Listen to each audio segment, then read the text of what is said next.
टोंक से इस वक्त की बड़ी खबर, जहां पर बिजली की पोल से भरा हुआ एक ट्रक अब पलट गया है और इस ट्रक में फंसे चालक खलासी की मौत होने की जानकारी सामने आ रही है। बहरहाल जानकारी मिलने पर पुलिस मौके पर पहुंची और खलासी और चालक को निकाला गया, लेकिन इन्होंने दम तोड़ दिया। पुलिस ने दोनों मृतकों के परिजनों को सूचना दी। परिजनों के पहुंचने के बाद इनके शवों का पोस्टमार्टम होगा। फिलहाल इस हादसे के बाद की सबसे पहली तस्वीरें आपकी टीवी स्क्रीन पर। पूरा का पूरा जो ट्रक था, बड़ा ट्रक था, जिसे ट्रेलर कह सकते हैं, ये ट्रेलर पलट गया और इससे यह हादसा हुआ। अनियंत्रित होकर के ट्रेलर पलटा है, जिसमें खंभे भरे हुए थे, बिजली के पोल भरे हुए थे और इसी दौरान तेज रफ्तार से ट्रेलर चला, असंतुलित हुआ और पलट गया। 2 लोगों की मौत हुई है, जिसमें चालक खलासी की मौके पर ही मौत हो गई। पुलिस मौके पर पहुंची, जांच जारी है। टोंक से बड़ी खबर है। टोंक में आज बड़ा हादसा हुआ है, जहां ट्रेलर पलटने से चालक खलासी की मौत हुई। तो चलिए आगे बढ़ेंगे और राजधानी जयपुर से इस वक्त की बड़ी खबर है, जहां पर किसानों पर इस बार चौतरफा मार सामने आ रही है। और पहले प्रकृति ने किसानों को परेशान किया, उनकी फसलों को तबाह किया, तो अब बीमा करने वाली कंपनियों की मनमानी से किसान परेशान है। शिकायत दर्ज करने से पहले ही इन कंपनियों ने अपनी हेल्पलाइन बंद कर दी है। गिरदावरी करवाने के एवज में किसानों से वसूली करने की भी खबर मिल रही है। पहले प्रकृति ने ओलावृष्टि और शीतलहर की वजह से किसानों को परेशान किया, उनके फसलों को नष्ट कर दिया। उसके बाद किसानों को आस थी कि उनकी फसल का बीमा करवाया हुआ है, जिसका वे प्रीमियर भरते हैं, और उसी आस पर किसानों ने जब सूचना देना कंपनियों को शुरू किया उनकी फसलों के खराबे की, तो इन कंपनियों ने किसानों पर दोहरी मार लाद दी, जिससे किसान भारी संकट में आ गया है। अब इन कंपनियों ने किसानों की हेल्पलाइन को बंद कर दिया, साथ ही गिरदावरी करवाने के लिए किसानों से पैसे मांगे जा रहे हैं, जिससे पूरे इलाके के किसान परेशान हैं। और ये मुद्दा विधानसभा में भी लगातार गूंजा कि आखिर किसानों को फसल खराबे का मुआवजा आसानी से, उचित और सही समय पर मिल सके, लेकिन अभी इसका हल होता हुआ नजर नहीं आ रहा है। ज्यादा जानकारी के साथ हमारे संवाददाता राकेश शर्मा फोन लाइन पर है। राकेश, किसानों पर यह वाकई एक बड़ी मार है और परेशानी है कि पहले प्रकृति की मार किसानों पर पड़ी और अब इस तरह की जो बीमा कंपनियां किसानों के साथ कर रही हैं, वो और भी ज्यादा परेशान करने वाला है। बिल्कुल, देखिए ये चिंताजनक यूं भी है क्योंकि एक तरफ मुख्यमंत्री खुद चिंता जता रहे हैं, कृषि मंत्री लगातार किसानों को जिस तरह का जो नुकसान हुआ है, लगभग 14.5 लाख हेक्टेयर से ज्यादा जमीन में फसल का खराबा होने की बात सामने आई है। लेकिन राजस्व विभाग के जो अधिकारी हैं, बीमा कंपनियां हैं, वो अब आपदा में अवसर बनाने के प्रयासों में जुटी हुई हैं। जो बीमा कंपनियां हैं, क्योंकि उनके जो में जब उनको जरूरत है कि किसानों की मदद की जाए, किसानों का जो बीमा है उसका भुगतान उनको किया जाए, ऐसे समय में वो आप दूरियां बना रही है किसानों से। जो उनकी शिकायत है उसको भी प्रॉपर तरीके से दर्ज नहीं किया जा रहा है। इस मामले को लेकर कोई राजनीतिक दल नहीं, बल्कि जो किसान हैं और वहाँ पीड़ित लोग हैं, वो लगातार सामने आ रहे हैं। खुद कृषि मंत्री के पास इस तरह की शिकायतें पहुंची हैं कि कई इलाकों में जो है बीमा कंपनियां हैं, उनके टेलीफोन काम नहीं कर रहे हैं।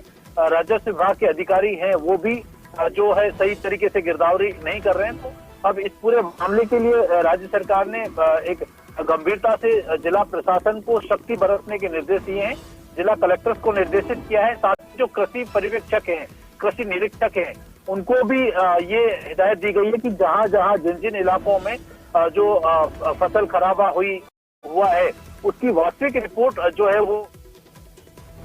चलिए, बहुत शुक्रिया राकेश तमाम जानकारी के लिए, और लगातार अपडेट हम आपसे लेते रहेंगे। बहरहाल किसान इस परेशानी से बेहद खफा है, परेशान है। चलिए आगे बढ़ेंगे। बीकानेर से इस वक्त की सबसे बड़ी खबर आ रही है, जहां पर आईजीएनपी नहर में महिला और बच्चे की तलाश अभी भी जारी है। 60 घंटे से ज्यादा का वक्त हो गया है और अभी भी नहर में रेस्क्यू ऑपरेशन लगातार चलाया जा रहा है। एसडीआरएफ की टीम महिला और उसके बच्चे के शव को तलाश कर रही है नहर में, लेकिन अभी तक कोई सूचना इसे लेकर के नहीं मिल पाई है। आपको बता दें कि मंगलवार से ही एक महिला और उसका 1.5 साल का बच्चा गुमशुदा है। नहर के किनारे पर उनके बैग और फोन मिले थे, लेकिन अब जो जानकारी पुलिस से सामने आ रही है वो ये कि मोबाइल फोन रीसेट करके वहां पर रखा गया था। इससे कई अहम सवाल खड़े हो गए हैं कि आखिर महिला क्या वाकई पानी में डूबी है, या फिर कहीं और चली गई यहां से, पुलिस की जांच अभी भी जारी है। तो चलिए आगे बढ़ेंगे। टोंक से बड़ी जानकारी सामने आ रही है, जहां पर देवली में निर्ममता से हत्या का मामला सामने आया और स्थानीय लोग इससे बेहद आक्रोशित हैं। 12 घंटे बाद देवली अस्पताल आज सुबह शव पहुंचा है। देवली के सीईओ, थानाधिकारी समेत पुलिस का जाब्ता मौके पर तैनात है और रात भर शव के साथ मौके पर भारी भीड़ जमा रही। एफएसएल की टीम ने साक्ष्य भी जुटाए। आपको बता दें कि अब तफ्तीश हो रही है, लेकिन सबसे बड़ा सवाल यह है कि बदमाशों के जो हौसले हैं वो आए दिन यहां पर बढ़े हुए नजर आ रहे हैं। पुलिस के प्रयास पस्त नजर आ रहे हैं, क्योंकि बदमाशों ने यहां पर लूट के इरादे से इस महिला को निशाना बनाया, इसकी हत्या की, इसके हाथ काट दिए दोनों और चांदी के कड़े लूट करके ले गए।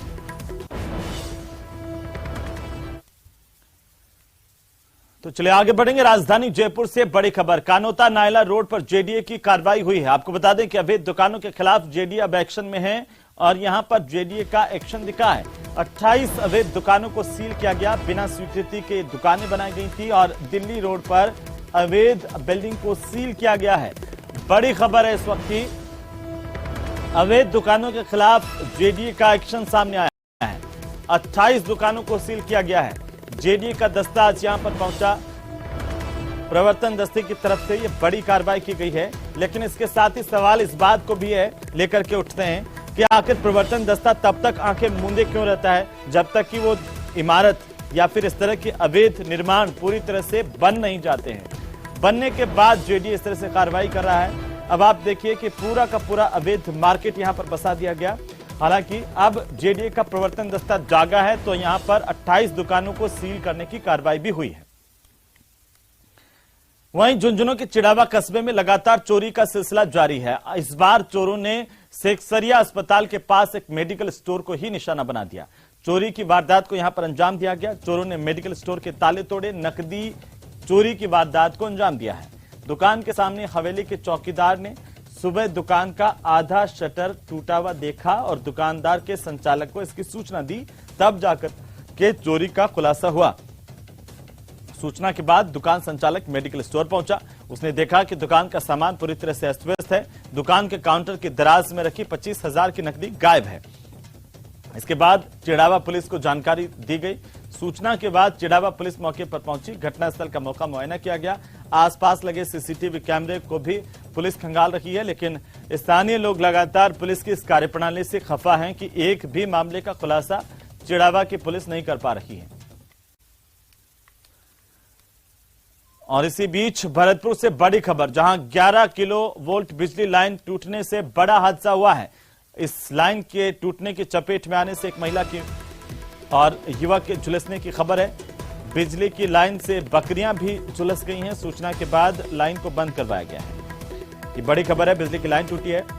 आपको बता दें कि इस लाइन के टूटने से अचानक से जब तार नीचे गिरे तो हड़कंप मच गया। एक महिला, एक पुरुष झुलस गए हैं। कुछ बकरियां वहां पर चल रही थी, वो भी झुलसी है। 11 किलो वोल्ट की ये बिजली की लाइन थी जो टूट गई है, जिससे हादसा हुआ है। बहरहाल अभी इसमें जो विद्युत संचार है वो बंद किया गया है। चलिए आगे बढ़ेंगे। अब बात राजसमंद की, जहां पर भीम और देवगढ़ कस्बे में मजदूर किसान शक्ति संगठन और राजस्थान असंगठित मजदूर यूनियन के बैनर तले महिलाओं ने NMMS योजना के खिलाफ जोरदार प्रदर्शन किया है और प्रधानमंत्री नरेंद्र मोदी के नाम उपखंड अधिकारी को ज्ञापन दिया है। दरअसल ये NMMS ऐप जो है उसे लेकर के लोगों में नाराजगी है। इन मजदूरों का, श्रमिकों का यह आरोप है कि इससे मनरेगा की ऑनलाइन हाजिरी में खेल हो रहा है और खेल यह है कि कई बार ऑनलाइन गड़बड़ी होती है, जिससे हाजिरी उनकी दर्ज नहीं हो पाती, जिससे मजदूरों को उस दिन का वेतन नहीं मिल पाता। दरअसल ये पूरा का पूरा जो असमंजस की स्थितियां वो मेट के वजह से हुई है। मेट अपनी जिम्मेदारी ठीक तरीके से नहीं निभा रहे हैं, जिससे इन श्रमिकों की हाजिरी समय पर नहीं हो पाती। ऑनलाइन हाजिरी से मेट को अतिरिक्त जो आय होती थी, जिसमें गड़बड़ झाला करते थे मेट अवैध तौर पर हाजिरी लगाने का, वो खत्म हो गया है और इसका खामियाजा कुछ अन्य मजदूरों को भुगतना पड़ रहा है। तो 5 किलो गेहूं का 2 रुपए किलो का हिसाब होता है भैया, 10 रुपया।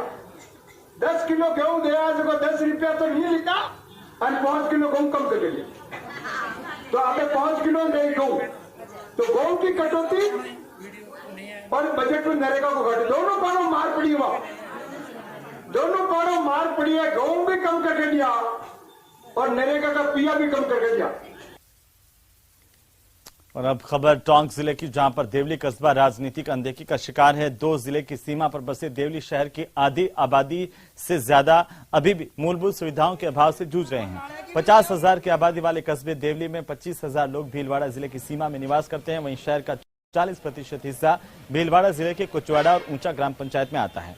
शहर की दर्जनों याशी कॉलोनियां भीलवाड़ा जिले में आती है और सीमा विवाद के चलते अब पट्टे देवली नगरपालिका जारी तो करती है, लेकिन जब सुविधाएं देने की बात आती है तो देवली नगरपालिका भौगोलिक स्थिति भीलवाड़ा की बता करके अपना पल्ला झाड़ लेती है। उधर भीलवाड़ा जिला देवली नगरपालिका की स्थिति बता करके अपना पल्ला झाड़ लेते हैं, लेकिन नुकसान होता है इस इलाके में रहने वाले लोगों का। हमारी ये आवासीय कॉलोनी आती तो भीलवाड़ा जिले में है, लेकिन यहाँ से मात्र कुछ 50 मीटर की दूरी पर ये नगर पालिका क्षेत्र देवली है। इसी के जस्ट पास में हम रहते हैं, लेकिन इतने साल होने के बावजूद आजादी। और अब बात भीलवाड़ा जिले की, जहां लगातार बढ़ते अपराधों को रोकने के लिए पुलिस ने एक नई पहल की शुरुआत की, जिसके तहत भीलवाड़ा के एसपी आदर्श सिद्धू ने नवाचार किया। एक व्हाट्सएप नंबर जारी किए हैं, जिसके माध्यम से परिवादी न केवल अपनी शिकायत व्हाट्सएप पर ही दर्ज करवा सकता है, बल्कि इस व्हाट्सएप नंबर के बाद शिकायतकर्ता को थानों के चक्कर भी नहीं काटने पड़ेंगे। यही नहीं, व्यक्ति इस नंबर से संदिग्ध गतिविधियों की सूचना भी भेज सकते हैं। पुलिस उस व्यक्ति की गोपनीयता बनाए रखेगी। लोगों से ज्यादा इस व्हाट्सएप नंबर पर इंफॉर्मेशन देने, जानकारी देने की अपील एसपी की तरफ से की गई है। घर बैठे अपनी शिकायत दर्ज करवा सकते हैं, गोपनीयता भी बनाए रखी जाएगी। वो व्हाट्सएप नंबर जारी किया गया है। लगातार भीलवाड़ा पुलिस अपराधों को कम करने के लिए, रोकथाम करने के लिए नए नए नवाचार करती रहती है। पुलिस अधीक्षक आदर्श सिद्धू के नेतृत्व में इस प्रकार के नवाचार होते हुए आए हैं। हमारे साथ पुलिस अधीक्षक आदर्श सिद्धू आइए, इनसे बात करते हैं। इन्होंने एक नंबर दिया है जिससे जो फरियादी हैं या फिर जिनको समस्याएं हो रही है वो डायरेक्ट अपना मैसेज इनको छोड़ सकते हैं, इनसे बात कर सकते हैं और उनकी जो जानकारी गुप्त रखी जाएगी। सर, एक नवाचार किया है आपके द्वारा, एक नंबर आपने अलॉट किया है कल। देखिए, एक नंबर हमने कल स्टार्ट किया है, ये व्हाट्सएप नंबर है और इसके अंदर कोई भी शहरवासी, जिलावासी किसी भी अपराध, किसी भी संदिग्ध गतिविधि की सूचना व्हाट्सएप के माध्यम से फोटो, वीडियो, कोई इन्फॉर्मेशन हमें शेयर अराउंड द क्लॉक 24/7 कर सकता है। उसकी जो पहचान है वो गुप्त रखी जाएगी और हम आश्वस्त करते हैं कि जो प्रभावी कार्रवाई है तत्परता से उस पर की जाएगी। सर, कहीं ना कहीं ये कल ही शुरू हुआ है, तो कहीं ना कहीं उसके आउटपुट आने शुरू हुए होंगे। अभी तक ऐसे कितने मैसेजेस आप तक पहुंचे या कितने फरियादी? देखिए, कल से जब ये नंबर शुरू किया है तो भारी संख्या में लोगों ने उस पर मैसेज इनपुट्स डाले हैं और उन पर हमारी कार्रवाई भी शुरू हो गई है। 2-4 दिनों में उसमें अच्छे पॉजिटिव रिजल्ट सामने आए। ये थे हमारे साथ भीलवाड़ा के पुलिस अधीक्षक आदर्श सिद्धू, जिन्होंने बताया कि हमारी कार्रवाई उस नवाचार को लेकर शुरू हो चुकी है। लगातार लोग उस नंबर पर मैसेज छोड़ रहे हैं, अपनी फरियाद छोड़ रहे हैं, अपनी समस्या बता रहे हैं और लगातार कार्रवाई पुलिस अधीक्षक आदर्श सिद्धू द्वारा शुरू भी कर दी गई है। वीडियो जर्नलिस्ट अंकुर सनाटी के साथ राहुल कौशिक, न्यूज 18 भीलवाड़ा। तो चलिए, इसी के साथ ही इस बुलेटिन में फिलहाल नहीं, आप देखते रहिए न्यूज 18 राजस्थान।